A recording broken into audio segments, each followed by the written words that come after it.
My younger sister texted in the group, "Don't bring your kids to Thanksgiving dinner. My new husband says they'll make the whole day stink." My parents spammed likes. I just replied, "Understood." The next morning, when my sister and her husband walked into my office and saw me, he screamed because he hadn't expected me to be the person behind the desk. I didn't plan my life like this, but I'm not ashamed of it either. My ex-husband and I split when Max was still in diapers. He's a decent dad every other weekend, but child support shows up like a comet, bright and rare. I budget every Sunday night. Rent, daycare, gas, groceries. I know exactly how many times I can refill a shampoo bottle with water before it becomes ridiculous. My sister Mia married Dan in September. He sells luxury showers, or that's how he says it. He posts motivational reels about grit at 5:00 a.m. He calls people SRE instead of sir on accident. He also makes jokes like single moms always milk the system while staring at me with a smile so big it hurts to look at. Our parents dote on Mia. They dote on Dan too. He brings wine and acts like he's in a commercial for watch brands, and they beam. A week before Thanksgiving, my mom called. "Sweetie, Mia and Dan are coming by your bank tomorrow morning. Be helpful, okay?" I stirred pasta in boiling water and said, "We have policies. I can be professional." You know what I mean. Just make it smooth. They want a pre-approval for a mortgage. You know how hard they've been working. I know exactly how hard underwriting is working. We can't just stamp things, Mom. She sighed. You always make everything harder than it has to be. I didn't argue. I put the phone down, drained pasta, and told Ellie she did a great job cutting out her construction paper feathers. I told Max he could have 2 meatballs if he promised to eat carrots too. We ate together. We watched a cartoon. After they were in bed, I set out their clothes for school and daycare and stuck a note to my purse. Send in class snack Friday. My phone lit up again. Family group chat. Mia. Just to be clear, no kids at dinner. Some of us are sensitive to smells. LOL. My dad reacted with the thumbs up. My mom added a champagne glass emoji. My thumb hovered over the phone. I felt a flicker behind my ribs. Anger, sadness, both. I typed understood. The next morning, when my sister and her husband walked into my office and saw me, he screamed because he hadn't expected me to be the person behind the desk. He actually screamed like a toddler whose toy just got pulled away. Mia touched his arm. "This is my sister," she said, her voice rising. "I told you." He stared at me. I stared back. I wanted to say you texted that my kids would make Thanksgiving stink. Instead, I said, "Good morning. I'll have our loan officer join us." He blinked. He forced a smile that looked like a grimace. "Great," he said through teeth. "Great. Family helping family." I buzzed Miguel. He came in with a legal pad and a calm face that has diffused 1,000 fires. "Hi, I'm Miguel. Nice to meet you both." We all sat. I watched Dan cross his leg and shake his foot like it had more caffeine than my entire bloodstream. Miguel said, "Let's look at your application." He flipped a page. "So you're looking for a pre-approval for $525,000. Dan grinned. "That's the floor." Miguel nodded. "We'll start with the basics. 2 years of tax returns, W-2S or 1099. S, last 2 months of bank statements, and we'll run your credit." Dan's laugh came out too high. "Run it. Let's get it." Mia glanced at me, then at her hands. I could feel steam pressure building behind my eyes. I breathed. I said nothing. Miguel went through the steps, asked for authorization, clicked on his keyboard. While he waited for the credit report, he tried small talk. "You both work." "Oh yeah, I'm a contractor. I make bank. This is a formality." Miguel nodded again. The printer started spitting out paper. I already knew the smell of panic when people hear the numbers. It's not sweat. It's the way the room goes still. Miguel scanned the sheet. His eyebrows did that thing where they try not to move and move anyway. "Okay," he said slowly. "So we've got a 589 credit score, some late payments, a charged-off credit card, a repossession 2 years ago." Dan laughed again. That's wrong. That's no." "Also," Miguel said, "your reported income on last year's return is low." Dan leaned forward. "I do cash. Everyone in my field does cash. This is why we came to family. She can fix this." They both looked at me. My heart did a dull thump. I could hear Max's laugh in my head. I could see Ellie's marker-stained fingers. "I can't fix anything," I said. "We follow policy. Miguel handles this." I looked at Miguel. I'm recused. Dan's jaw worked like he was chewing gristle. "So you can't do anything. Good to know." Miguel stayed professional. He is good at that. "There are steps you can take. Pay off the collections. Bring the credit utilization down. Show consistent income on your tax returns. If you're self-employed, we need 2 years of filed returns. We can revisit then." Dan shook his head. "We're not waiting. The market is moving. We put an offer in yesterday. We need the pre-approval today. Miguel kept his voice gentle. We can't issue that with these numbers. Dan turned to me like Miguel had disappeared. Call your boss. I am the branch manager. Then override it. Use your discretion. Your family. You owe us for everything. My eyes narrowed. For what exactly? For all the times we've invited you. For all the times we've helped you. He gestured vaguely. Your parents said you'd help. I was aware of the teller line noise outside the office, the buzz of the fluorescent lights. I could feel my cheeks getting hot. I kept my tone even. I can't override underwriting guidelines, and I wouldn't if I could. It's not ethical. He leaned back and laughed like that word was a bad taste in his mouth. Ethical. Cute. Mia finally spoke. Can you at least hurry up? Write something that says we're good for it. Mom said you can do letters. No, I said. We can't. That's not how this works. Dan's voice dropped. So you're going to sit there after telling us we can't bring kids to Thanksgiving because it'll stink. You told me, I said. He blinked. For a second, his face softened like he realized who'd said what. Then the anger came back fast. We have standards. That's not the point.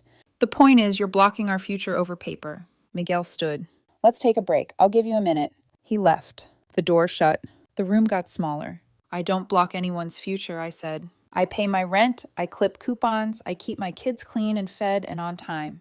And I come to work and follow rules that protect people. Mia's eyes went glassy. Why are you being so dramatic? Dramatic, I laughed. It sounded foreign. Too high. You texted me that my kids smell. You and Mom and Dad hit like and thumbs up like it was a joke. It was a joke, Mia whispered. Dan is sensitive. He doesn't like diapers. Max is potty trained and Ellie has never... You know what? I don't have to explain my kids to you. Dan stood fast. His chair scraped the floor. We're wasting time. He jabbed a finger at my desk. Do the letter or call your parents and tell them you refused. I'll do that, and I'll also document that you requested we misrepresent your application. He took a step toward me. Everything in me went cold. I kept my face still, but my hands curled under the desk. Miguel opened the door like he'd been listening and knew to hop back in. Okay, so next steps. We'll deny this application for now, but if you address the items we talked about... No, Dan snapped. We'll take our business elsewhere. That's your right, Miguel said. I'll print the denial for your records. He glared at me. You did this. You're bitter. That's why your husband left. He left because he cheated, I said as calm as I could. Please leave my office. He slammed his hand on the desk. A pen jumped. In the lobby, someone turned their head. Security, I said, not yelling. The word was enough. The guy at the front who knows me and my kid's name stood up and came toward the door. Dan scoffed. You think I'm scared. I think you're done here, I said. Mia grabbed his arm. Dan, let's go. She looked at me, her voice small. You need to apologize to Mom. For what I asked. For being difficult. For embarrassing us. Security stood in that doorway with an apologetic smile. Folks, if you could head out. Dan turned to leave, then spun back and hissed, You'll regret this. I'll make sure your parents cut you off and don't bring your animals to my house again. Something broke and settled inside me at the same time. It was like a tree cracking and a door closing. They're not animals. They're children. They're my children. He walked out in a storm. Mia trailed behind. At the threshold, she paused. You always ruin everything, she whispered. Then she was gone. I sat in the quiet office. Miguel shut the door gently. He put the denial letter on my desk and said, I'm sorry. Not your fault, I said. My voice shook. You did the right thing. And HR will want a report. We'll back you up. Thank you, I said. I stared at the tiny smear of dirt on my floor where Dan's shoe had dragged. I breathed in and out. It still hurt, but underneath the hurt was something clean. My phone buzzed. Mom, what did you do? Dad, unbelievable. Mia, you owe us. I locked my screen. I went to the bathroom and splashed water on my face. I looked in the mirror. I looked like someone who had finally decided where her line was. That afternoon, HR took my statement. Miguel gave his. The teller who'd seen Dan slap my desk wrote a note too. The bank sent me home early and told me to breathe. On the way to pick up the kids, I sat in the car and let my head fall onto the steering wheel. My phone buzzed nonstop. I turned it off. I picked up Ellie and Max. We made grilled cheese and tomato soup. Ellie asked, Are we seeing Grandma on Thursday? Not this Thursday, I said. Why, she asked. 'Cause we're going to do something different this year, I said. We're going to have Thanksgiving with Miss Patel and her boys upstairs. We'll make mac and cheese and we'll watch the parade. She nodded like this was fine. Max said, Can I stir? And I handed him the spoon. The next day, Mom called while I was in the break room. I took it. You humiliated us, she said. Dan said you called security. He was yelling and refused to leave. I had to. It's my workplace. You should have helped them, she said. You know their situation. I know their numbers, I said. I can't break rules and I won't lie. You always make everything so cold, she said. Family is supposed to help. Mom family doesn't mean I sign off on fraud.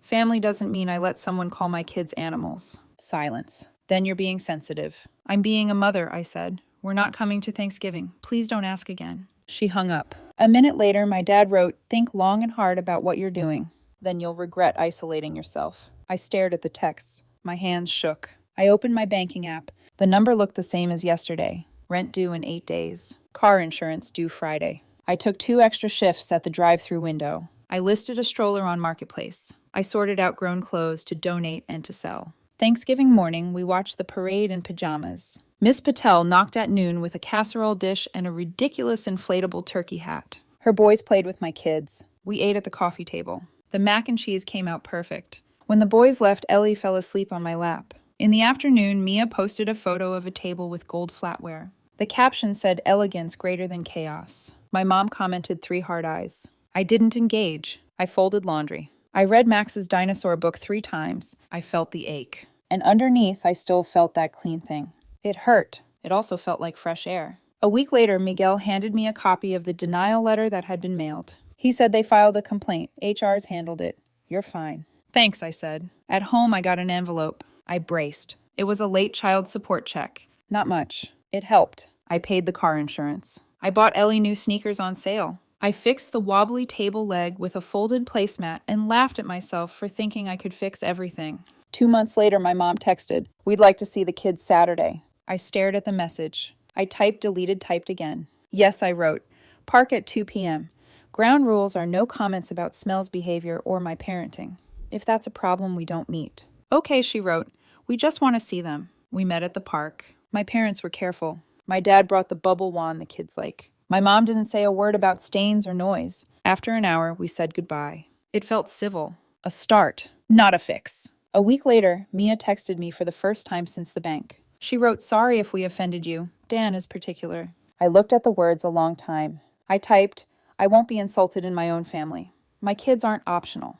I won't co-sign loans, push approvals, or pretend things are fine when they're not.